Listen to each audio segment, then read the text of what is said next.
Gente, eu vi que bastante gente entrou aqui já. E eu quero saber da onde que vocês estão me ouvindo. Alguns nomes eu já conheço, né? Que eu tô vendo. Vocês estão me ouvindo bem, né?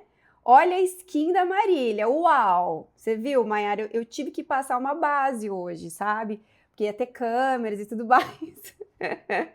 Ai, gente, mas na verdade realmente me preparei com muito carinho para receber vocês, pra gente fazer um evento incrível, tá? E o que eu acho muito legal é que sempre tem gente do Brasil inteiro, né? Então, olha aqui, sou de Guaporé, Rio Grande do Sul, Minas Gerais, sempre presente, Ribeirão Preto, ó, vou estar perto mês que vem, hein? Vou estar em Cravinhos. Maranhão, São Paulo, Sacramento, Iturama. Eu gosto de pesquisar aqui aquelas cidades que eu nunca ouvi falar, assim, ó, tipo Pedralva, nunca ouvi falar. Já quero conhecer, que sou dessas. Ah, e Meia já foi, ó, olha só. Gente, sejam muito bem-vindos. Olha, Ceará, Camocim, no Ceará, Salvador, Bahia. Então tem gente aqui do Brasil todo. Nós estamos aí já em, nossa, 270 pessoas. Sejam bem-vindos.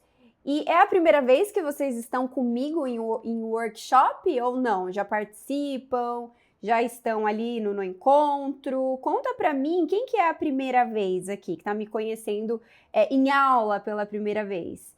A Sheila, Ana Rosa, Carol, olha, tem bastante gente. Olha, a Natália Trevisan pela milésima vez. E continua, tá? Você não me larga, não. É isso aí. Muita gente, que legal, que legal. Fico feliz que vocês estejam aqui comigo, tá? E hoje a gente vai começar o nosso workshop. Eu vou ficar aqui com o meu chat, porque eu realmente quero, assim, que a gente faça uma aula bem conversando, sabe? Que vocês participem bastante, que a gente troque muita ideia. Essa é a ideia desse workshop, porque a gente quer descomplicar a ortoinfantil por aí. E, gente, vocês já trabalham com ortodontia infantil por aí? Eu acho que todo mundo já trabalha, todo mundo faz OFM, faz a orto infantil dentro do consultório.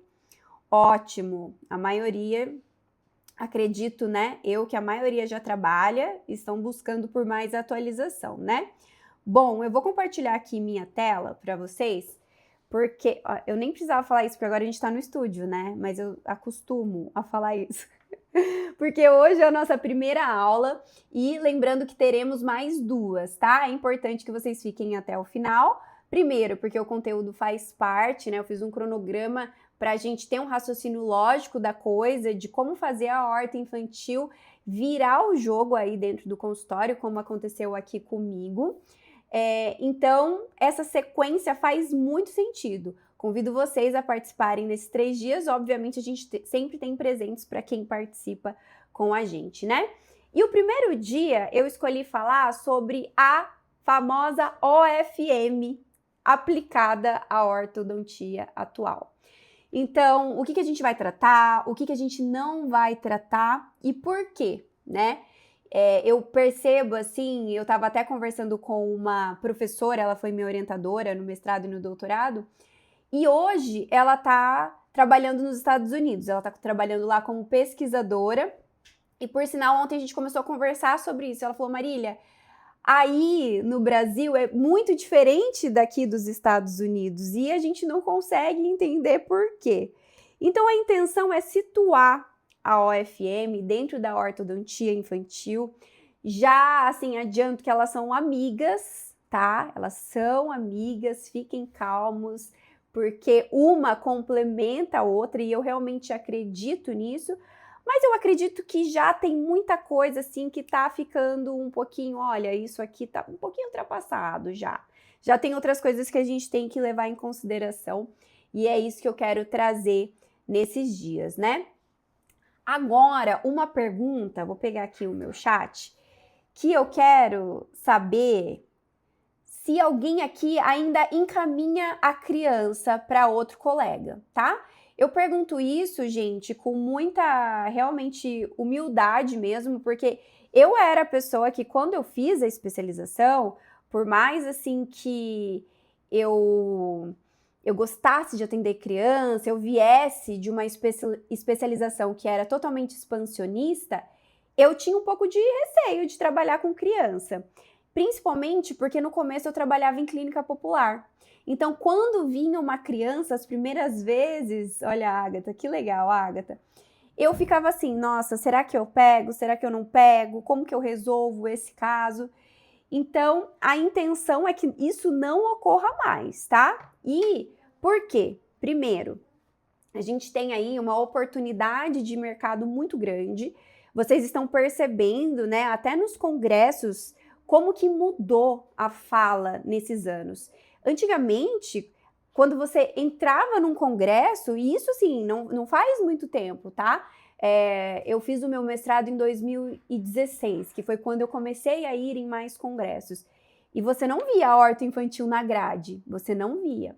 O primeiro congresso de horta infantil, que foi pela Dental Press, que eu tive o prazer de participar, foi, se eu não me engano, há 2 anos. Ó, segredo, eu sou péssima em datas, tá? Então, se eu errar um ano ou outro, vocês relevem aí, tá?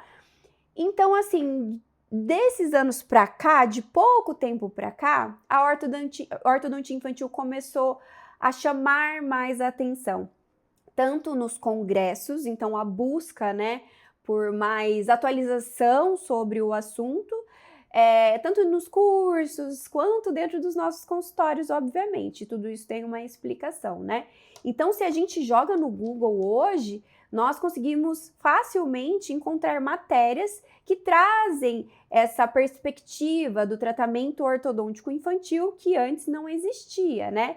E realmente eu acredito que a campanha Júlio Laranja ajudou muito isso. Eu acredito que vocês conheçam, mas se vocês não conhecem, é um projeto de lei que visa que esse atendimento seja até possível na saúde pública, porque é muito importante essa criança ter o primeiro contato com o ortodontista. Então, olha a relevância de tudo isso, né? Então, é muito simples. Quando a gente coloca no Google, a gente vê que já está começando a chamar a atenção. E quando a gente vê, por que eu comecei a ver que era um nicho ali que eu poderia explorar? O que eu comecei a perceber? Eu comecei a perceber, e foi até o post, não foi por acaso, foi um post que eu fiz ali, eu falei, nossa, é Dia das Mães, e eu tenho tique ali com o meu feed, sabe? Tem que ser sempre 2 postagens e um caso clínico, um dente. E eu continuo com esse tique, eu não consigo tirar ele ali do meu perfil. E aí no domingo eu falei, nossa, é Dia das Mães, mas é dia de postar dente. E agora, né? O que eu vou fazer aqui?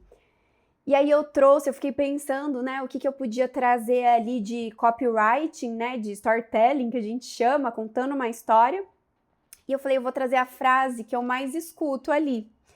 Eu escuto assim, principalmente agora que vieram os alinhadores ortodônticos, né, a gente vai falar sobre isso também nesse workshop, mas os pais falarem assim, primeiro eu vou tratar o dele, e depois eu vou me tratar, quando ele precisa tratar, né, por exemplo, escolher alguém da casa para fazer esse tratamento. Então, a criança sempre vem em primeiro lugar. E vocês têm filhos? Alguém aqui tem filhos? Pensei que você seguia a linha USP e não trabalhava OFM. Tem essa questão das linhas serem meio inimigas, né?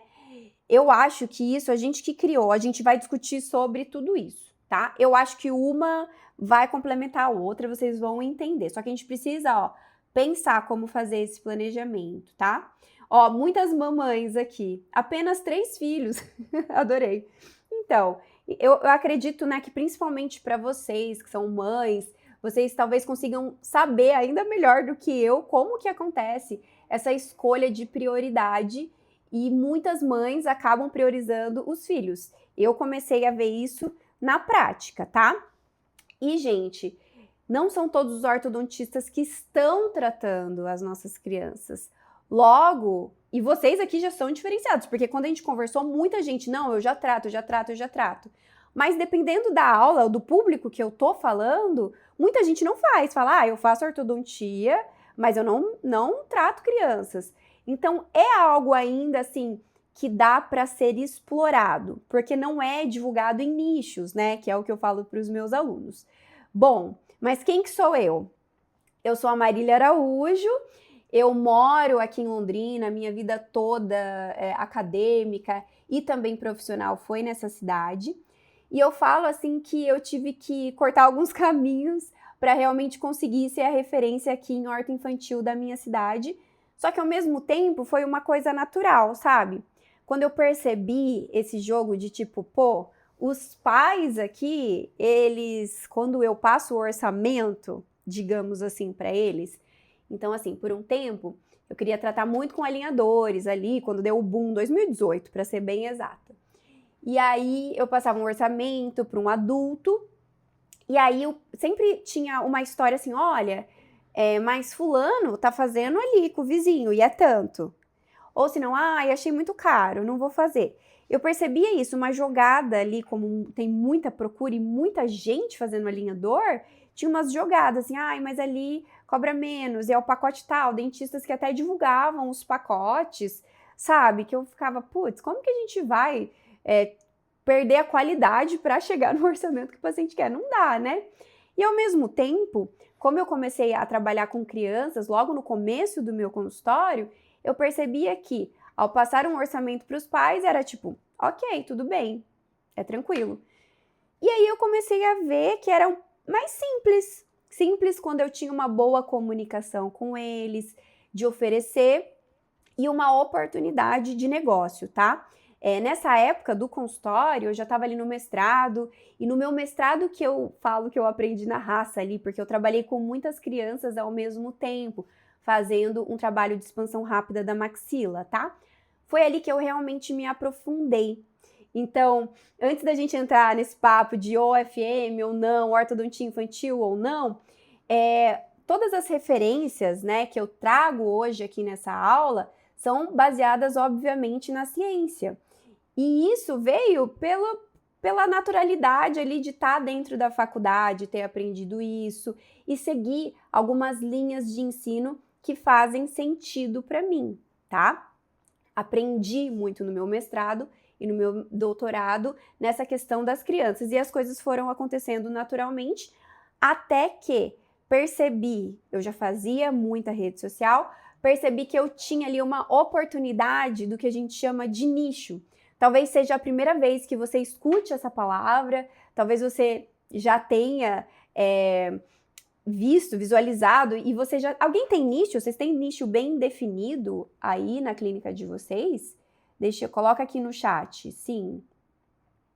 Olha, o André tem uma criança que não larga a chupeta, nem sobre ameaça. É filho de dentista, ortodontista tem que ser assim. Eu falo muito sobre nicho porque às vezes a gente acha que nichar é perder, né? Então dá a sensação assim de tipo, é uma coisa que eu tenho trabalhado com os alunos, ó, a Cirlane não, a Virgínia não, a Lid sim. Porque às vezes a gente acha que nichar é perder. O que é o nicho? A gente chamar atenção para aquele conteúdo que vem o público certo para nós. Hoje o meu conteúdo é voltado para ortodontia infantil, tá? Então quer dizer que eu só atendo ortodontia infantil aqui em Londrina?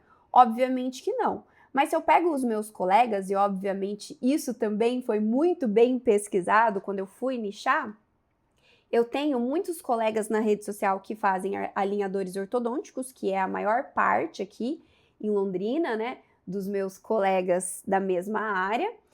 E na época que eu comecei a nichar para a horta infantil, quase nenhum. Talvez nenhum mesmo, talvez nenhum. E eu falei, poxa, opa, peraí. Hoje eu tô abrindo aqui para vocês. Mas na época eu falei, poxa, é uma oportunidade aqui, né? Então eu nichei o meu conteúdo e a partir dele eu comecei a atender mais crianças. Atendo só crianças? Obviamente que não. A criança, ela tem uma família em volta, né? E as coisas em relação à indicação, eu percebo que acontecem de forma muito mais rápida, tá? Então, pensem nisso. Bom, a gente já sabe que é uma grande oportunidade, mas então vamos falar do que interessa, que é da OFM aplicada à ortodontia atual. E a primeira coisa que eu trago aqui é algo assim para... Vamos já, assim, cutucar a ferida, digamos assim? Posso? Posso, né? Posso? Hoje eu posso. Qual idade vocês fazem a primeira consulta de vocês? Com quantos anos essa criança chega no consultório que você recebe ela? Existe um limite? Não existe? É o quanto antes? Como que vocês lidam por aí? Olha que legal. Fiquei conhecida na cidade pela horta infantil. Eu também. Minha cidade tem 16 mil habitantes, é ainda mais rápido, né, essa propagação. 6, a partir de 5, em média 5, 5 a 6, 6 anos. Assim que nascem os primeiros dentes, acredito que você seja odontopediatra. Eu espero, na verdade. O quanto antes, 4 a 6. Então, vamos lá, gente. Existe uma recomendação, tá? E por que eu não recebo essa criança antes dos 5 anos? E por que eu defendo não receber essa criança antes dos 5 anos na ortodontia? Se você é odontopediatra, obviamente você tem essa vantagem de poder receber essa criança assim que os primeiros dentinhos aparecerem, ok? Mas o ortodontista não. Primeiro porque a gente não tem o manejo, certo? Então, as chances dali da gente criar um problema com essa criança é grande, a gente não fomos preparados para recebê-la muito cedo, tá? Marília, mas a criança tem... Eu recebo demais essa pergunta. A criança tem 3 anos e ela tem má oclusão. Não trata? Não trata. Essas crianças eu recebo a partir dos 5 anos e ontem, conversando com a minha orientadora, né? Eu falei, professora, e eu ainda acho muito novo. E por que veio esse assunto? Nem tinha nada a ver com o nosso workshop. Ela me mandou lá um Reels para mostrar que ela tá fazendo o Reels criativo dela. Ela falou, olha que ideia legal. E os estudantes falando, a criança chegou, com quantos anos eu atendo? E daí eles falam, com 6 ou 7 anos. 6 ou 7 anos. E eles ficam assim, 6, 7 anos. 6, 7 anos. E por quê? Aqui no Brasil, a gente tem seguido muito o Juro Laranja. Então, o Juro Laranja, ele veio como esse projeto de lei. Eu não vou lembrar que ano que foi, mas talvez seja 2019, por aí. Eu lembro que eu estava no mestrado quando surgiu o projeto de lei. Hoje está consolidado, né? Está praticamente, bateram um martelo. E aí, veio assim, olha, a gente deve receber essa criança aos 5, 6 anos. Então, era isso que a gente escutava, aos 5, 6 anos, tá? Já o AAO, que é ali a Associação Americana de Ortodontia, que é a base que eu sigo, né? A maior parte da minha formação veio de professores, veio de escolas que seguem essa ortodontia americana e escandinava. E o que eles falam ali? Que é para ir ali perto dos 7 anos, tá? E aí ontem a gente entrou nessa discussão, porque eu falei, professora, aqui no Brasil a gente tem falado, né, 5, 6 anos. Nos Estados Unidos tem falado 6 a 7 anos. Só que eu vejo muita gente com criancinhas pequenas, tratando com aparelhos que não existe validação científica em relação a benefícios, tá? Então, para começar a história, a Associação Americana, ela recomenda por volta dos 7 anos, tá? Não precisa imprintar, porque depois a gente vai enviar os arquivos para vocês. A gente vai ensinar como que vocês vão resgatar os arquivos de aula, tá? Só que meu artigo predileto, para tipo assim, gente, vamos prestar atenção nisso aqui, que isso aqui é muito importante, é esse artigo que foi publicado na European Journal e que eu acho incrível. O que ele fala? Ele fala de uma correção espontânea de mordida cruzada posterior. Algo que não se falava antigamente. Eu aprendi na raça. Eu fui para a especialização e eu aprendi que uma vez com mordida cruzada, então, a criança tem mordida cruzada aos 3 anos. Ela não vai se autocorrigir. Já era, tá? Diferente da mordida aberta. Eu aprendi desse jeito. Durante o meu mestrado, também, assim, escutava, ia escrever, né, redigir os artigos lá. A mordida cruzada posterior não se autocorrige. Era fato. Até que minha prima, Aninha, tá no meu Instagram, tá no curso também, o exemplo dela, porque eu tenho, juro, gente, eu tenho uma foto dela assim, ó, bem assimétrica, chupeta na boca, com, tipo, grandona, 5 anos, chupeta na boca, mordida aberta, uma mega mordida cruzada. E eu falei pra minha prima, eu falei assim, olha, isso aí não corrige, tá? Isso aí não corrige, então, quando ela topar de tirar a chupeta, a gente vai colocar um Hyrax com grade, daí a gente trata tudo de uma vez e você traz ela. E aí, ok. E aí foi passando o tempo, né? Daí tirou a chupeta e tudo mais. Ela falou, Má, a Aninha quer colocar aparelho, ela tá preparada e tal. Eu falei, vamos lá. Ela tinha 7 anos, gente, 7 anos. Tudo documentado. E aí, eu já pedi a documentação, né? Falei, nem vou ver a Ana Júlia, porque eu nem tinha o consultório. Eu trabalhava, tipo, na clínica da minha especialização, sabe? Uma grande oportunidade que eu tive quando eu era mais nova. E aí, quando chegou a documentação dela que eu abri, eu falei, cadê tudo? Cadê tudo? Ela tava em chave canina, ela não tinha mordida aberta e ela não tinha mordida cruzada, tava perfeito. Sabe o que eu fiz, gente? Porque a Ana Júlia, assim, é extremamente animada pra colocar o aparelho. Quem adivinha o que eu fiz? Quem que adivinha o que eu fiz nesse momento? Deixa eu ver se eu consigo ver o chat aqui. Meu chat sumiu. Meu chat sumiu. Sumiu daqui. Gente, quem que imagina o que... Ó, tá aparecendo aqui. Ah, agora voltou. Obrigada. Expansor removível. Óbvio, né? A gente vai falar sobre ele aqui. Calma, calma o coração. Mas vocês... Quem já é meu aluno aqui já sabe, né? Coloquei um expansor removível, nossa, maravilhoso ali, para ela perder ali em alguns meses. E aí ficou tudo em paz. Depois de alguns anos, já imersa nesse mundo de horta infantil, eu me deparei com esse artigo, se eu não me engano, foi o professor Davi Normando que colocou. Eu acho que eu cheguei nesse artigo por ele e falei, cara, que maravilhoso. Chamando a atenção para o sobretratamento. Sabe aquela criancinha que você fica tratando ela para sempre? Tipo, nossa, começou com 3 anos, finalizou ali, sei lá, com 15. Ai, gente, será que precisava de tudo isso? E esse artigo mostra várias crianças com autocorreção de mordida cruzada quando? Quando tá passando da decídua para mista. E pasmem, também teve crianças que na decídua estava maravilhoso e na mista cruzada. Ou seja, essas crianças, se a gente tivesse tratado ali novinhas, porque o artigo começa com 4 anos, então eu peguei uma criança, ela tem 4 anos na idade cronológica, na idade dentária, ela tá ali com a dentição decídua, mordida cruzada, você trata, sendo que não precisa. Pode ser que não precise. Por quê? Porque essa criança está se desenvolvendo, tá?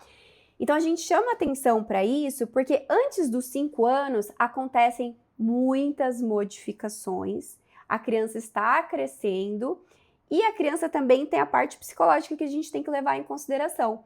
Por isso que todas essas escolas, elas realmente mostram e defendem que o atendimento infantil, horta infantil, que ele seja feito a partir dos 5 anos de idade, tá? Para você preservar toda essa parte da criança, tá bom? Ah, Marília, vai ter exceção? Vai, mas exceção, sabe? Exceção. Então, o triste é você ver uma criança sendo submetida para um tratamento que ela não precisava naquele momento, tá? Eu acho que isso que não é justo com os pais. E eu quero começar o que a gente não vai tratar na horta infantil, porque muitas coisas a gente nem consegue resolver, tá? E eu pontuo aqui, biprotrusão. Quem responde por que a gente não trata biprotrusão nas crianças? Vamos ver quem acerta rápido. Depois que eu falar, você vai falar, nossa, é verdade, tá? E é algo comum, porque a biprotrusão, ela incomoda muito aos pais. Então, imagine ali, você tem uma criança biprotrusa, aos 8 anos de idade, só biprotrusa, mas ela tá em classe 1 ali, bonitinho. Qual que é o tratamento, gente? O tratamento da biprotrusão, geralmente não é com extração que a gente faz, uma biprotrusão. Ou é extração dentária, ou é distalização de molar. É assim o tratamento da biprotrusão. Então, como que a gente vai tratar essa criança? Não dá. Então, tem criança que no momento que chega, fala, poxa, isso aqui, ó, foge agora. Não tem como a gente tratar. Ah, Marília, mas ela tem um pouco de diastema, dá para perder o torque. Tudo bem. Só que daí são outros casos. A biprotrusão, que a gente conhece clássica, que é tratada com extrações e distalização de molar, a gente fica ali de mãos atadas. Não tem o que fazer, tá? Assimetrias. E quando eu trago aqui as assimetrias, é bom a gente pontuar também que a gente precisa separar as assimetrias causadas por realmente, por exemplo, uma função muscular ali, por exemplo, a criança tem uma mordida cruzada unilateral bem forte, ela puxa para um lado. Tudo bem. Como que a gente vai fazer? Manipulando ela, nós vamos ver que essa assimetria ela está sendo causada ali por isso, tá? Agora, assimetrias que envolvem processos de crescimento e osso, não tem o que fazer. Ah, mas não tem como redirecionar. Procurem na literatura que vocês vão achar que não tem, entendeu? Então, a gente consegue trabalhar nas pequenas assimetrias aqui, ó, de terço inferior, quando envolve mandíbula que está desviada por alguma interferência oclusal, tá? Então, por exemplo, a gente sabe, né, que a mordida cruzada posterior, ela é causada pela atresia maxilar. Então, a mordida ela vai para um lado para ficar mais confortável para a criança. Logo, se a gente consegue manipular a base, se a gente faz essa manipulação, a mandíbula automaticamente ela retorna para sua posição. Então, isso é uma assimetria causada ali, um fator causado por essa mordida cruzada posterior, diferente das ósseas, que não tem jeito, mais pra frente a gente tem que resolver, tá? E a face longa. Ah, mas e a mentoneira? Gente, genética soberana. E é algo assim, se vocês puderem anotar isso, é algo assim que quando eu aprendi, isso me deu assim, tirou um pezinho das minhas costas. Porque às vezes a gente quer resolver tudo, né? E a genética é soberana. Então, ele tá com crescimento ali vertical. E aí você olha o pai que tem o crescimento, ele é dólico facial ali, clássico. E aí você quer fazer com que a criança pare o crescimento dela colocando uma mentoneira? Poxa, não é bem assim, infelizmente. Então, a genética dita muita coisa. Eu quero, então... No caso, a Marília, o foco é apenas ortodontia e não ortopedia? Pelo contrário, a aula aqui é de ortopedia com ortodontia. O que eu quero trazer aqui para vocês é que muita coisa está sendo feita na ortodontia, né, na UFM, que depois fica um pouquinho mais para frente para a gente resolver, sabe? Então, é colocar assim, isso aqui vai resolver o problema dessa criança? Eu estou redirecionando o crescimento? Isso aqui quer dizer só sobre musculatura? Será que eu não preciso entrar com fômino? Então, é toda uma linha de raciocínio, tá? Com a OFM em conjunto com a ortodontia, que é o suprassumo do tratamento para as crianças, tá bom? E uma coisa, só que, gente, como eu falei para vocês, eu vou pisar aí no calinho de alguns, porque, por exemplo, sobre mordida profunda. Quando que falaram que a sobremordida profunda na criança é uma má oclusão? Porque é uma característica da criança, tá? Então, por que vai tratar a sobremordida? Eu gostaria de saber. E aí, quando eu coloco isso, eu peço assim, tá? Qual que é o mal que uma sobremordida profunda está fazendo na criança nessa fase, né? E como a gente tratando... O que vai melhorar na vida dela? Então, a gente tem que trazer benefícios para essa criança, certo? E, enfim, nunca trato. Esse aqui é o meu priminho, Joaquim, tá? Então, gente, ela não é considerada uma má oclusão na maioria das escolas. Se a gente pesquisar em revistas que são validadas cientificamente falando, e eu achei incrível que o professor Jorge Faber postou ontem, que ele estava falando de estatística, que a estatística... ela não serve por acaso, assim, estatística, não gosto, não quero. Não é isso, ela é para validar esses estudos. Então, não é só assim, poxa, eu vi aqui alguém fazendo, eu vou fazer igual. Imagina, nós da área da saúde fazendo isso, tá errado, né? Então, quando a gente fala de validação científica, a gente tem que considerar uma validação científica robusta por trás, né? Que envolve todos esses meios de serem revistas sérias, ter estatísticas corretas, para aí sim a gente aplicar dentro do nosso consultório. E dentro desses estudos todos, a má oclusão na criança, a sobremordida profunda na criança não é considerada uma má oclusão. Pelo contrário, é considerado uma característica dentária, tá? Quando, então, eu nunca trato? Eu acompanho, tá? E eu trato quando ela machuca a mucosa. Então, por exemplo, esse caso da Manu, a gente colocou placa, sim, tá? Por isso que sempre existe a exceção. E aqui sim a gente tratou. Como? Com uma placa muito simples de fazer. Podia ser uma placa com batente só anterior? Podia, porque posterior ia dar aquela instruidinha, anterior ia intruir um pouco, né? E aí, muito simples de ser feito essa correção.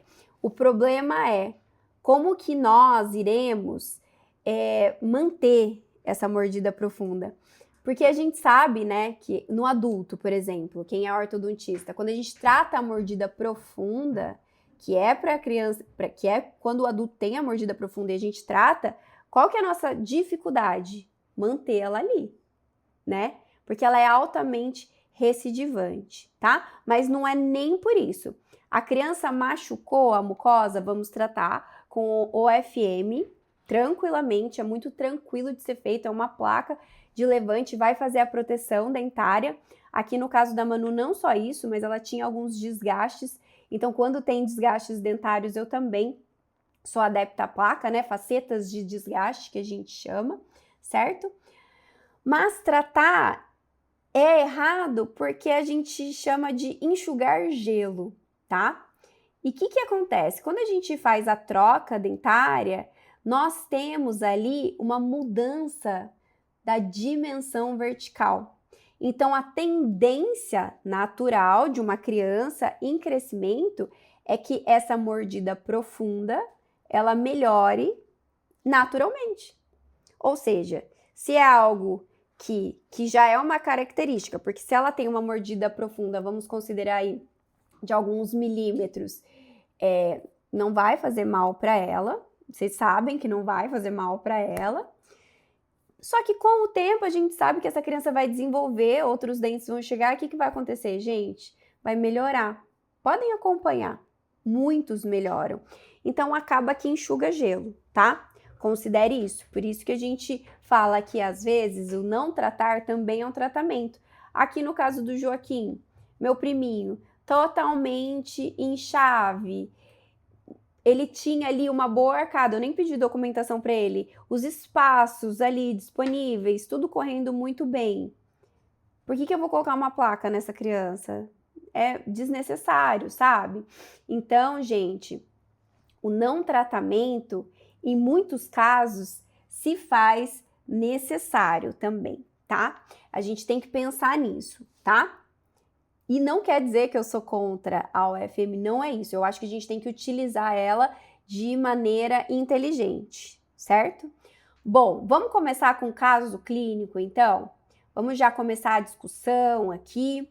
E, gente, esse é o meu paciente Miguel, e ele veio até o consultório com a queixa de falta de espaço. Só que eu faço uma coisa muito importante em todos os casos que vêm para mim, que é o questionário pediátrico do sono. Vocês conhecem? Vocês trabalham com o questionário pediátrico do sono? Já ouviram falar sobre ele? Ó, tem alguns estudos com oclusoguide que mostram que futuramente pode melhorar a mordida profunda. Não resolve completamente, sendo que naturalmente também vai melhorar, entendeu? Então pensem nisso. Ó, não trabalho, não. Então, algumas pessoas, nunca ouvi falar, não. Ó, é muito importante que a gente entenda. Eu não tinha colocado isso na aula, mas talvez eu peça. Eu acho que eu vou pedir para a Aimee para a gente colocar no combo para vocês terem também esse questionário pediátrico do sono, tá? E por que ele é importante? Nós sabemos hoje que a gente consegue tratar a apneia obstrutiva do sono na criança. E esse questionário, ele foi validado lá pelo pessoal da USP. Eu fui fazer o curso com a professora Dani Garibe. E todas essas questões que vocês me perguntaram de OFM, eu fui assim, eu vou perguntar direto para quem é referência nacional e internacional. Porque por um tempo eu falei, cara, não é possível, né, que, tipo, me faltou informação aqui no mestrado e no doutorado. Eu fui atrás e e ela me respondeu com as coisas que eu trago aqui também. E uma coisa muito interessante foi esse questionário pediátrico do sono, que foi validado por essa equipe da USP, tá? Então, são perguntas que trazem algumas situações que você pode diagnosticar, quem sabe, a apneia obstrutiva do sono em crianças. O que tem a ver com a gente? Tem a ver que a expansão rápida da maxila, ela pode tratar essa situação, que tem até estudos mostrando, que eu acho assim, que é algo de muita atenção, que muitas crianças estão sendo diagnosticadas com TDAH e, na verdade, ela tem apneia.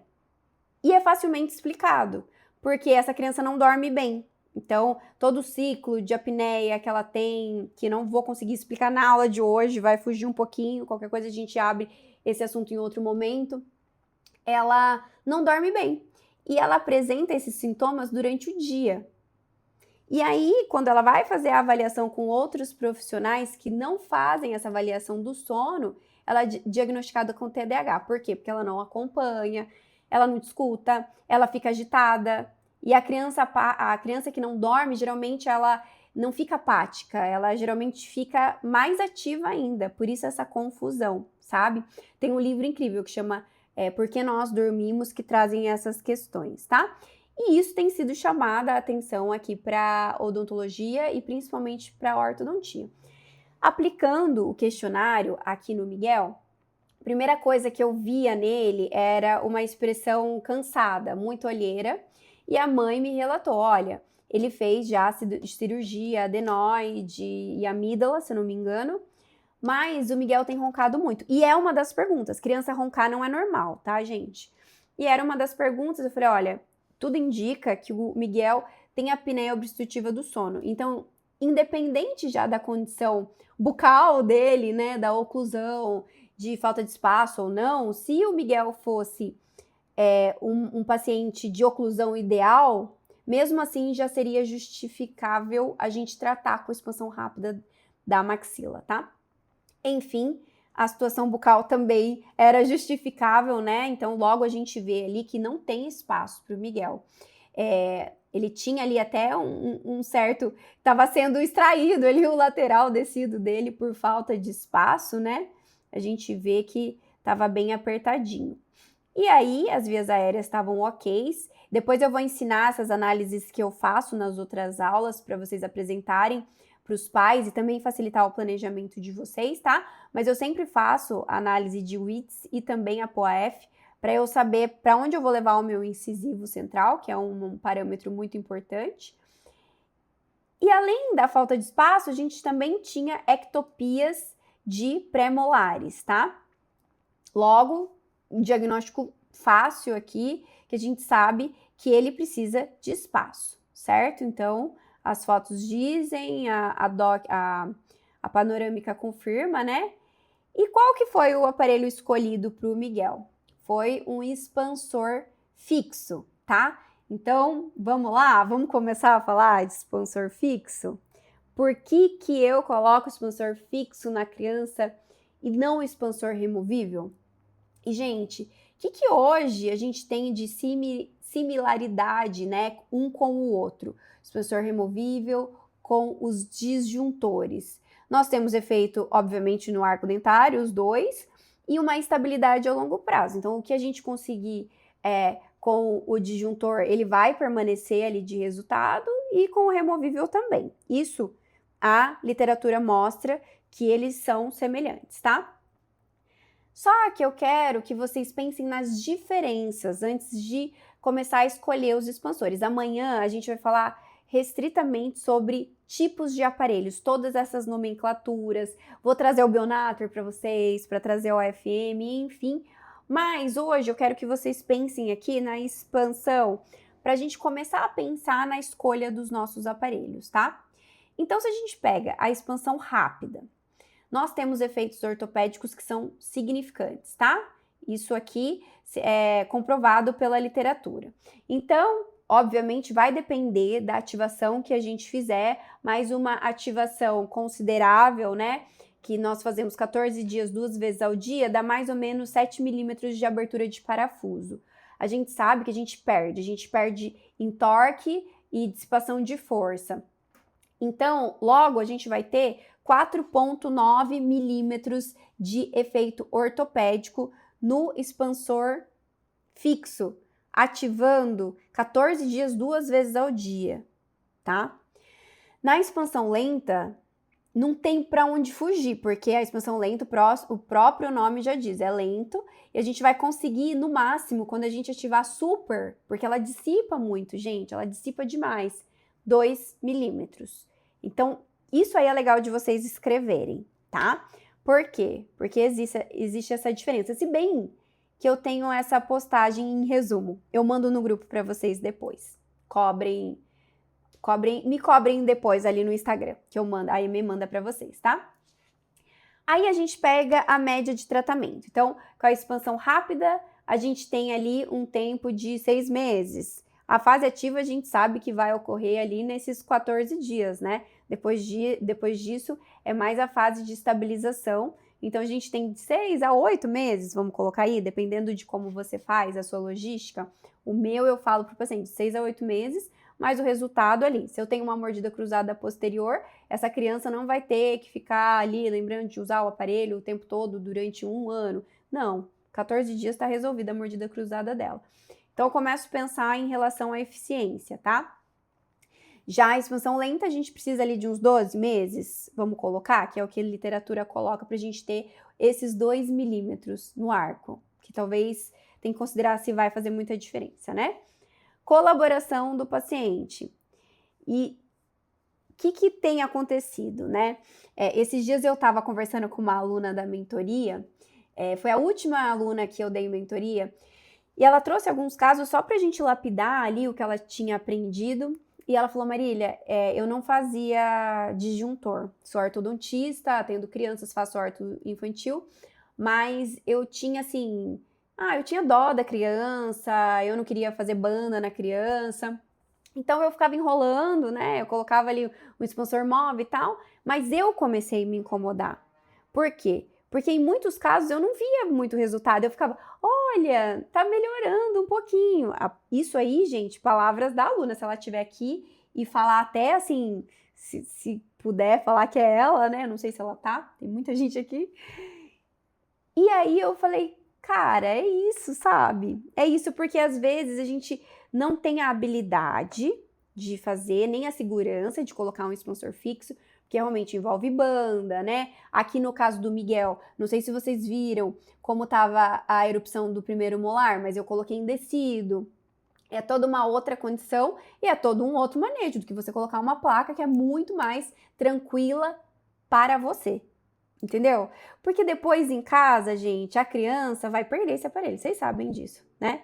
Ou ela vai perder, a mãe vai ficar estressada, enfim. Mas eu nem pego muito nisso, porque eu acho assim, não, Marília, as crianças usam. Daí eu acho assim que eu fico mais chateada ainda, porque, poxa, a criança usou, ela é uma criança que quer colaborar, e aí ela fica tratando com uma expansão lenta que não tá dando resultado, sendo que existe um aparelho que não para de sair artigos sobre ele de benefícios respiratórios, benefícios de expansão e muita expansão, que a galera não tá colocando. Por quê? Por que não? O que tá acontecendo, sabe? Será que realmente é algo que os pais querem? Porque isso que eu comecei a fazer ali no consultório, eu comecei a explicar para os pais, pro disjuntor hoje aqui, não tem o que substitui. Alinhador, não substitui, não tem disjunção. A gente não tem benefício respiratório, a gente não tem aumento de fluxo de ar e não tem uma expansão considerável, que é essa que eu quero, de 4,9 milímetros em muitos casos, sabe? Então, é isso que eu comecei a ver, que daí os pais falam, não, se é melhor e eu não vou precisar cobrar a criança, é esse. Gente, tranquilo, sabe? Então, coloquem na balança, eu acho assim que é um exercício de humildade também, de entender por que a gente está fazendo um procedimento que não tem tanta evidência científica e que é de formiguinha. Esses dias eu recebi uma mãe de outro ortodontista, ela falou assim, Marília, eu vim porque de indicação e tudo mais, e eu fiquei chocada quando a dentista falou, mas é que é um trabalho de formiguinha. E ela falou, por que é um trabalho de formiguinha? Você é uma criança, tipo, será que precisa? A mãe, tá? Não foi eu, não. E eu escutei, né, com muito respeito ao outro colega e tudo mais, eu falei, olha, naquele caso, eu falei, no seu caso, eu acho que ele pode dar uma pausa, porque na minha cabeça ele nem precisava de tratamento. Então, eu acho que é começar a trabalhar por aí, e é gostoso que a gente vê o resultado, sabe? Então, quando a gente tem a expansão rápida da maxila, muito bem feita, a gente tem efeito respiratório também, tá? O Miguel, ele também tinha um apinhamento inferior que incomodava os pais e me incomodava também. Logo, quando eu quero fazer uma boa expansão, se eu descompensar o arco inferior, eu consigo ainda mais expansão. Porque muitas vezes está atrésico, né? Então tá tudo apertado aqui. E o inferior não tem mordida cruzada porque o inferior ele compensou. Então esses dentes inclinam para lingual. Quando eles inclinam, essa caixinha, ó, ela fica pequenininha, mas ela tá ali. Então não tem mordida cruzada, né? Ele não desviou para nenhum do lado porque compensou. Logo a gente faz essa avaliação e eu passei para eles. Então a gente vai tratar com o Williams. Poderia ser o Schwarz? Aqui poderia, tá? E o Schwarz é o OFM. Quem falou que eu não faço OFM? Quem falou? Vamos lá. E, gente, aqui tudo bem ser o Schwarz ou ser o Williams. Quem que decide isso? Os pais comigo, tá? E ela falou, não fico com eles o dia inteiro, vai pra escola, tal. Se tiver uma opção de aparelho fixo, eu prefiro. E a gente colocou o Williams, tá? Protocolo de expansão, 1/4 ou 2/4 de volta uma vez, 1/4 ou 2/4 de volta na semana, tá? Geralmente não passa de 3 meses. E a gente deixa uns meses como contenção, de 4 a 6 meses, dependendo do tanto de ativação que você fez, certo? Então, o que me leva a escolher o Schwarz ou o Williams? Realmente, os pais, a criança, o perfil. Aqui, diferente do Miguel, a mãe falou assim, não, a Mari super quer colocar um aparelho removível para ter ali a experiência de escolher a cor, tal, e ela colabora. Eu falei, fechou, aqui dá. E olha que bela de expansão a gente conseguiu, tá? E por que a gente conseguiu isso? Porque eu tinha ali dentes compensados, eu tinha uma paciente que super colaborava, eu tinha uma falta de espaço ali, só que eu também tinha uma retroinclinação dentária, né? Então, com o Schwarz a gente conseguiu esse efeito. O do Miguel, infelizmente, eu não consegui um bom efeito por alguns motivos, tá? Então, a gente trabalhou ali, a gente trabalha com a referência na borda Wala, mas eu tinha um problema de higiene, certo? Então, a gente fez durante um tempo, nós conseguimos uma leve expansão, que vocês vão ver na foto, tá? E a gente ativa sempre, gente, independente de Schwarz ou Williams, quem vai responder para nós é a borda Wala, quanto que a gente vai ativar, tá? Quando vocês começarem a perceber que os dentes estão paralelos ali à borda Wala, é hora de parar, tá certo? Nossa, eu tô vendo que eu vou dar uma atrasadinha aqui com vocês, mas vamos lá, que tem bastante conteúdo aí. Se eu ficar até o final, se eu atrasar um pouco, porque tem mais um caso para eu mostrar. Ou a gente acaba no caso do Miguel. Coloquem aqui no chat para mim. Vocês ficam comigo aqui? Para uma aulona? Ficamos. Posso seguir? Porque eu posso finalizar no Miguel também. Ó, biélice, exato. Expansão lenta é uma vez na semana. Pode ser uma ou 2 vezes. É tranquilo você fazer 2 vezes. Inclusive, a gente faz, por exemplo, no Schwarz, o paciente que usa, a Mari, começou com 1/4 de volta. E no terceiro dia já estava super largo, porque ela usava o tempo todo. Então a gente passou para 2 vezes, não tem problema. O importante é esse paciente estar usando. É rápido, né? E senão esse paciente fica com o aparelho sambando na boca. O Miguel, eu fiz só uma voltinha na semana. Quando eu falo uma voltinha, é 1/4 de volta, né? Mas eu fazia uma ativação só na semana. Outro perfil de paciente, tá? Mas 1 ou 2, não tem problema ser 2 não, tá? E aí, gente, a gente finalizou dessa forma. O Miguel tinha bastante, assim, problema com a higienização. Então, consegui um espaço, não abri o diastema aqui de disjunção de tão apertado que é uma dúvida comum. Precisa sempre abrir espaço ali do diastema? Nem sempre, se você tiver, tá muito apertado, se tem dentes que estão até girados, né, sobrepostos, nesses pacientes, não, porque o dente já se acomoda ali. Foi o que aconteceu, porque os laterais já começaram a descer, tá? O que a mãe gostou aqui, gente? A mãe gostou que ele cessou o ronco nessa fase. Ele cessou o ronco. E aí eu falei, olha, eu acho que tá na hora de parar. Por quê? Por conta da higiene mesmo. O Williams começou a ficar, assim, com muita inflamação. Toda hora eu tinha que tirar, limpar, recimentar, aquela coisa. Eu falei, não, já vai começar a dar recessão nele. Não, não é legal. Então a gente conseguiu um espaço considerável, né? Olha os caninos aonde estão, então é algo pra gente notar também na expansão. Usar o bom senso aqui para parar a expansão lenta. E aí disso a gente veio para cá, tivemos uma evolução em relação a espaços, mas a ectopia continua ali, né? Eu tinha até ficado feliz quando eu recebi a imagem da tele dele, porque eu achei que essa postura de mandíbula melhorou. Eu falei, nossa, que belezinha, né?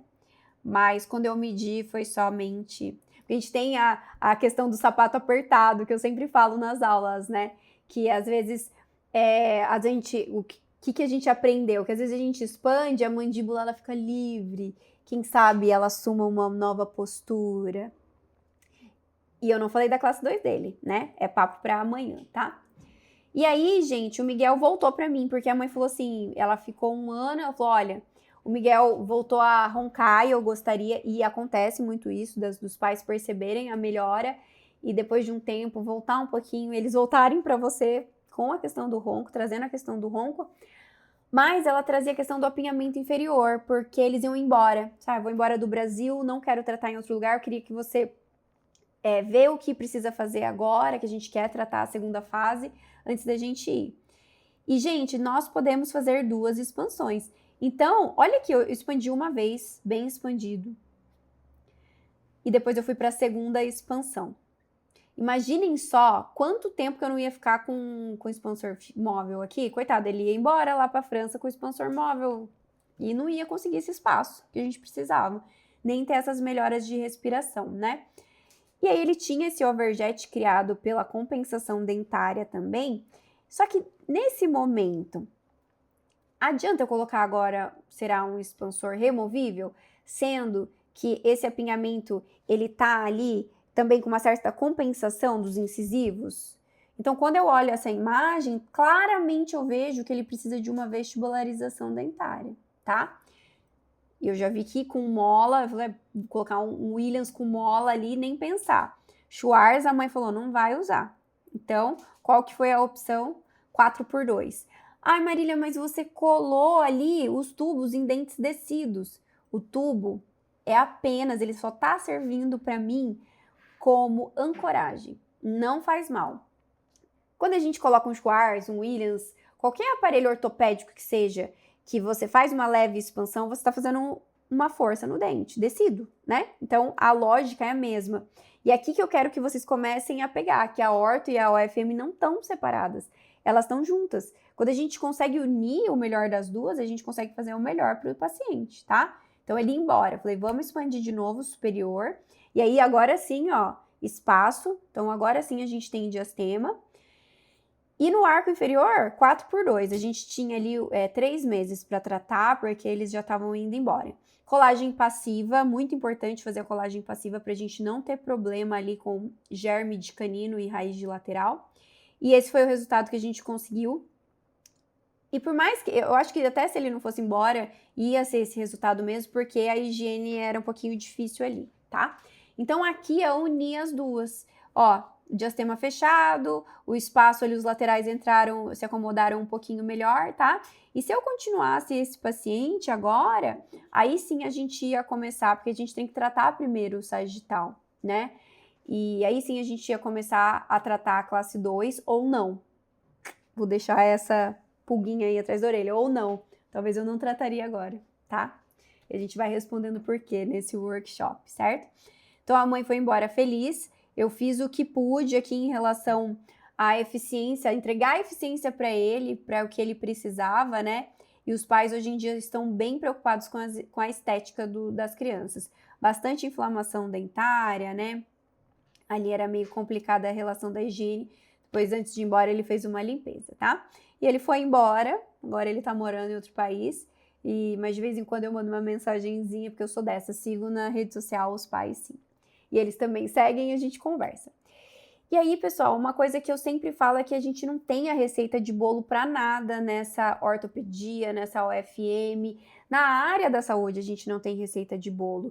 Então, fazer esses mundos se cruzarem, a gente conseguir raciocinar de forma biomecânica, sabe? Como que essa base óssea e esse dente vão se movimentar para trazer eficiência para o nosso paciente, isso vem da gente. É muito importante que a gente faça isso, tá?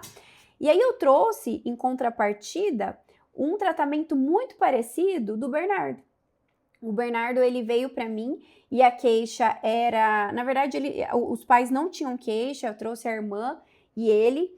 E eu acho incrível porque eles são gêmeos com idades dentárias totalmente diferentes. Cronológica igual, obviamente, mas dentárias totalmente diferentes. Então, a irmã eu tratei na ortocorretiva e ele ainda estava ali na ortopédica. E a primeira coisa que eu faço nesses pacientes, a gente já sabe que ele é um padrão 2, ele sempre vai continuar um padrão 2, por mais que a gente melhore esse perfil, é uma expansão rápida da maxila. Por quê? Porque vai beneficiar esse avanço que a gente vai precisar, certo? Então, peguem um paciente padrão 2, classe 2 e manipulem. Façam a manipulação em avanço. Para você ter certeza que a maior parte deles ou vai cruzar lá atrás ou vai ficar em topo. E isso é facilmente explicado, né? Porque se a gente tem ali uma classe 2, principalmente uma classe 2 considerável, a gente já tem um desequilíbrio muscular. Se a gente tem desequilíbrio muscular, a primeira coisa que faz, a gente sabe, né, é o bucinador. O músculo bucinador entra ali e aí a gente tem uma maxila atrésica. Sorte das crianças e sorte a nossa é que a gente tem essa elasticidade na maxila. Então, olha que interessante a gente poder contar com esse procedimento de expansão rápida da maxila que ainda ninguém conseguiu substituir e não param de sair estudos. Se você buscar hoje em American Journal, European Journal, que são revistas assim que a gente chama de qualis, existe uma classificação, né? Você vai encontrar artigos recentes de todos eles, de todos esses procedimentos relacionados ao transversal e disjunção. Respiração, xixi na cama, tem artigo de xixi na cama com expansão, muitos benefícios mesmo, né? Primeira coisa que eu falei para os pais, eu falei, ele precisa trabalhar, a gente vai precisar trabalhar esse arco superior dele, né? Não adianta eu entrar com um avanço aqui por conta de alguns motivos. Primeiro, porque ele tá com a maxila atrésica, a parte de ele não apresenta nenhuma ectopia, o que me deixa mais tranquila, né? E, segundo lugar, ali quando a gente olha, né, a gente vê que o Bernardo, é que aqui eu vou mostrar a análise POF para vocês na aula 3, tá? Mas o Bernardo, aqui por essa imagem, eu já consigo saber que ele tem uma curva de SP bem acentuada. Então, olha como era considerável o overjet dele. Mas, assim como o Miguel, quando eu pego essa imagem, o que eu percebo aqui, gente? Eu percebo, gente, que muito desse overjet também é causada por essa ligeira falta de espaço na região anterior e inferior, certo? E também por essa lingualização e pela curva de Spey, tá? Então, vai adiantar eu colocar um batente aqui? Ah, pode até intruir, mas não vai vestibularizar. Vai adiantar eu colocar um Schwarz aqui? Se o que ele precisa é na região anterior? Ah, mas você pode colocar uma mola.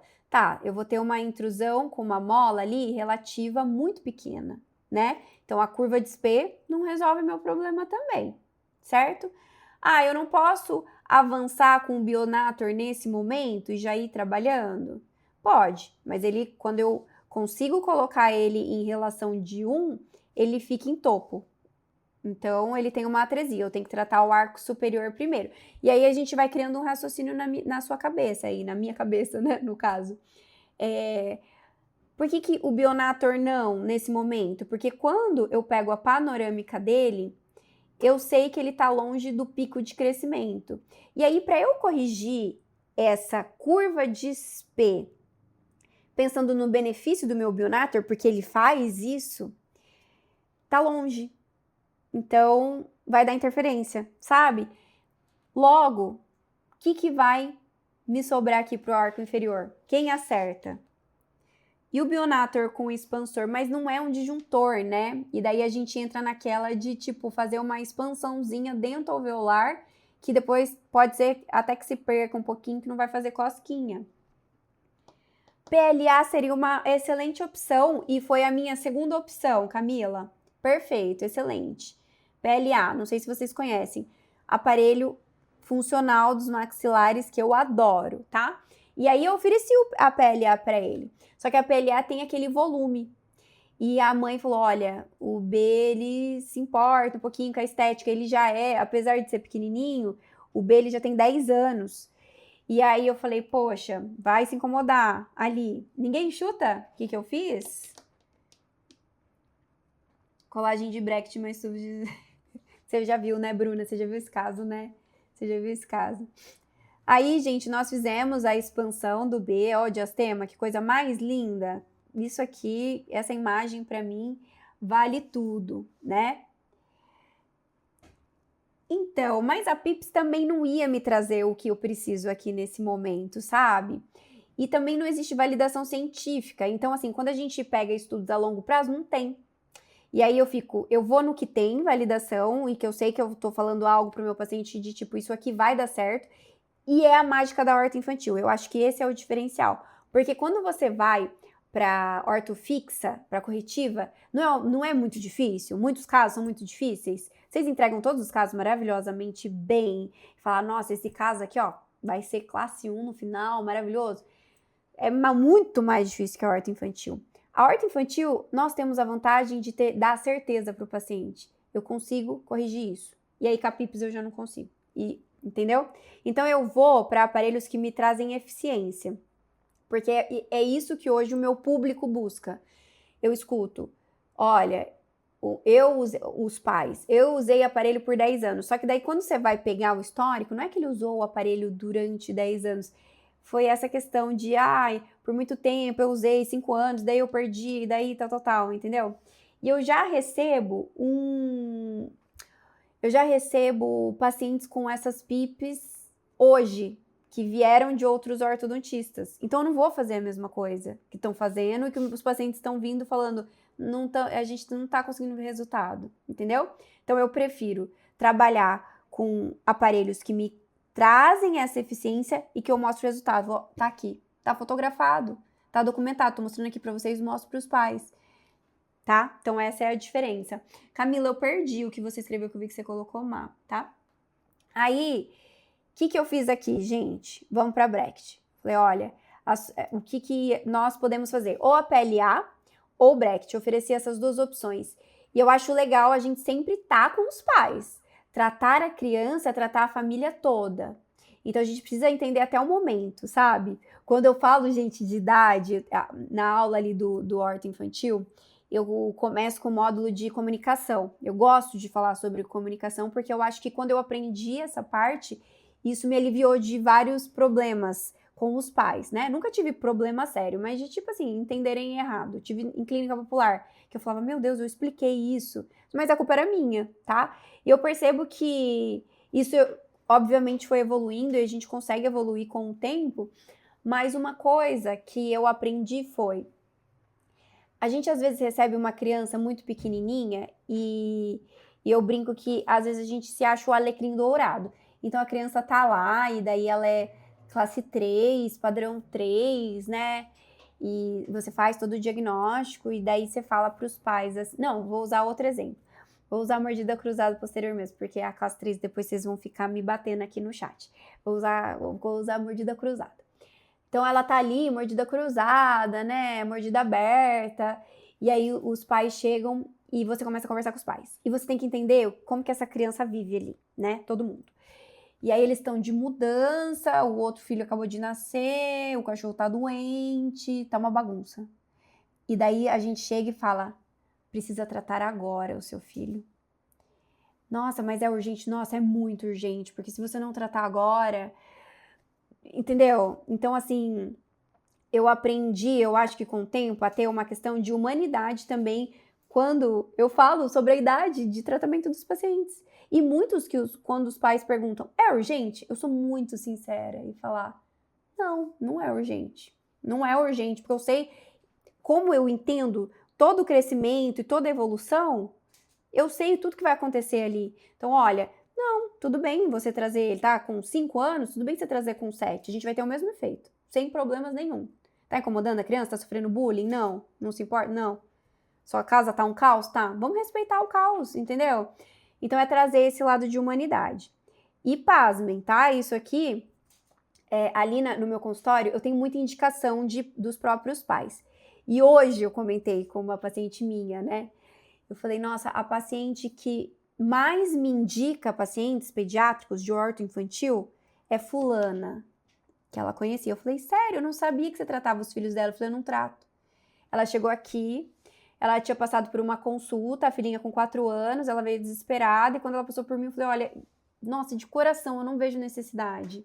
Eu não consigo ver problema nessa criança, ela tá em chave, ela tava em chave, de oclusão, tudo bonitinho. Eu falei, eu não vejo necessidade.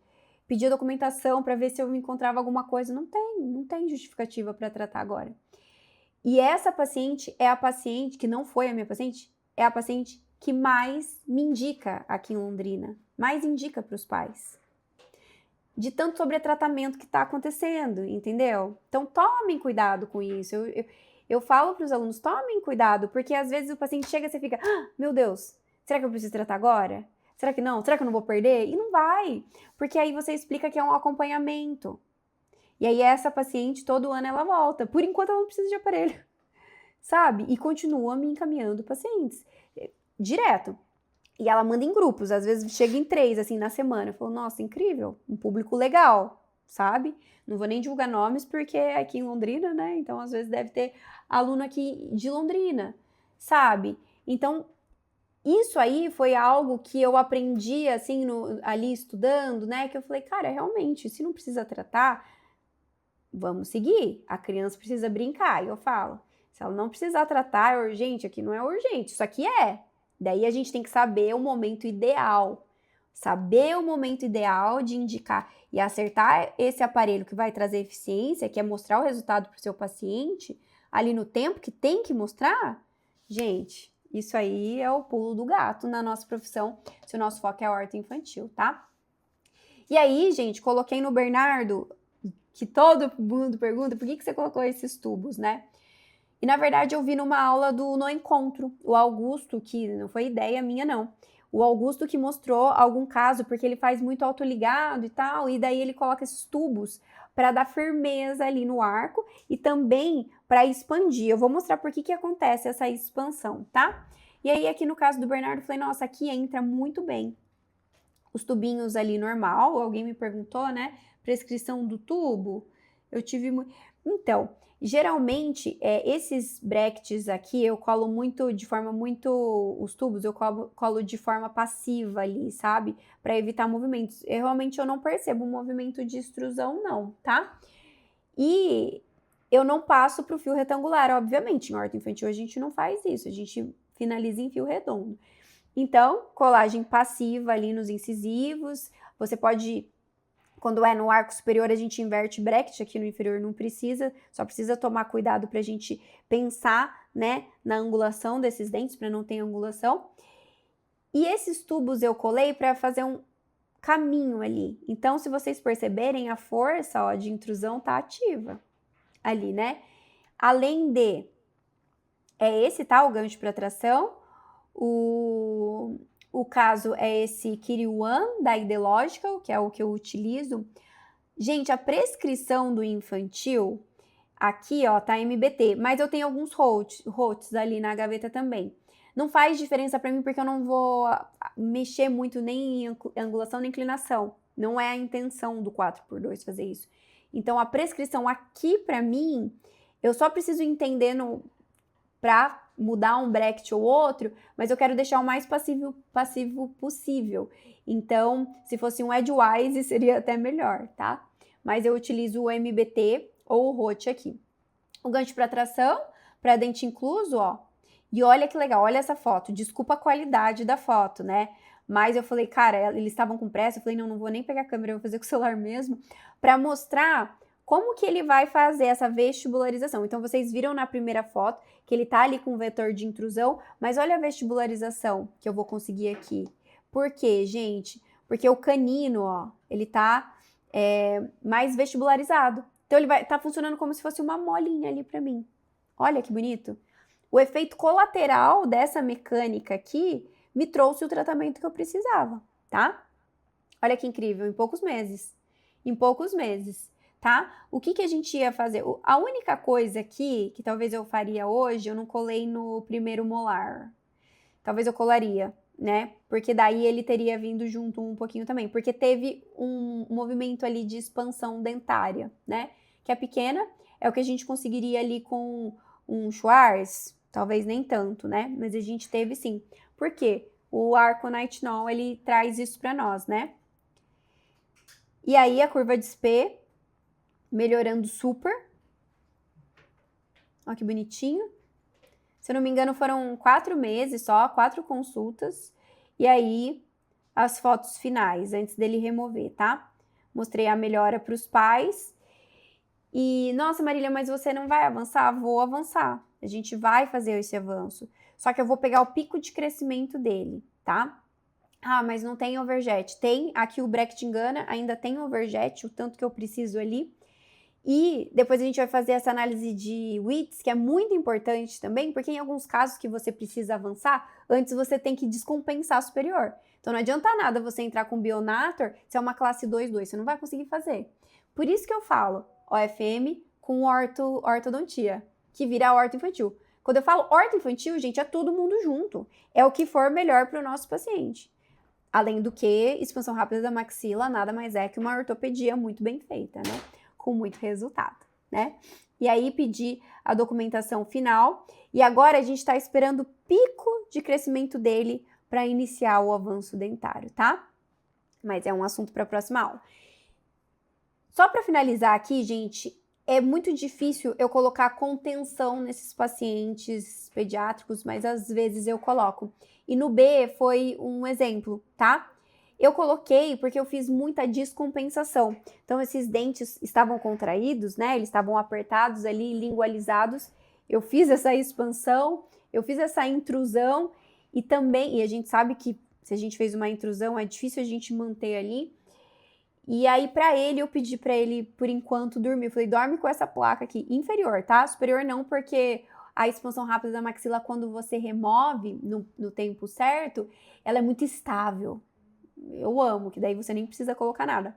Eu coloco só quando tem giros e mexe com estética, mas senão, ó, eu acho que não vai sair som. Mas eu pedi pra fazer uma placa de acetato e eu não tirei os botões de tracionamento, tá? Por quê, Marília? Para não judiar, obviamente, do meu paciente. O meu paciente ali, perto da troca, eu não vou mexer nesses dentes. Eu falei para a mãe, eu falei assim, olha, eu vou colocar uma placa nele, recortei. Falei, não leva em outro dentista, senão vai falar que eu fiz errado. Tô brincando, expliquei para os pais e por isso que é a importância, né?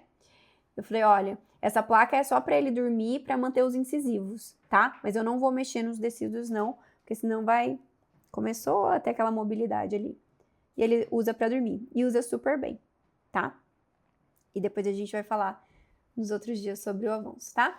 Então, eu trouxe essa imagem aqui maravilhosa para vocês da ortopedia funcional dos maxilares e da ortodontia infantil, porque a gente tem que unir as duas. E aí eu não quero mais ter essa briga de tipo, a Marília só faz orto-infantil. Quem diz que eu só faço orto-infantil, ortodontia? Não, a gente faz as duas coisas, só que no momento certo, o que é ditado pela ciência, o que é muito importante, o que a evidência tem trazido, não que algum colega fez e colocou o nome de um aparelho e começou a usar, entendem? E é assunto para amanhã, porque amanhã a gente vai falar sobre esses nomes, esses tipos, como que você vai escolher o seu aparelho? Eu sei que tem muita confusão por conta de nomes, e às vezes se você entender a biomecânica dos básicos, classe 2, classe 3, que eu sei que vocês amam aí, vocês vão, gente, ter paz na vida de vocês, sabe? Porque daí não vai ficar assim, eu avanço com SN ou eu avanço com ativador. Tanto faz. mais, se você souber a biomecânica, entendeu? Então, vamos estar aqui amanhã e na aula 3 a gente traz mais casos clínicos, só que eu quero mostrar essa parte de diagnóstico, mostrando TL, mostrando a panorâmica, tá? Bom, gente, ó, passei um pouquinho da hora, peço até desculpas. A placa não impede o crescimento transversal da mandíbula? Bruna, quando a gente entende tudo o que acontece dentro do crescimento, a gente sabe que nessa fase a gente não tem crescimento transversal. Se você pegar na literatura, vários estudos mostram assim, que se você tiver um ganho transversal, vai ser de tipo 0,5. Não faz cosquinha, entendeu? Então a gente tem que colocar na hierarquia. O que vale mais agora, tá? Mas a gente não tem ganho transversal, não. Por isso que a gente faz esses tratamentos também, porque a gente sabe que conseguimos manipular e que naturalmente o transversal ele é mais difícil ali na região inferior, ele é um osso só e tudo mais, né?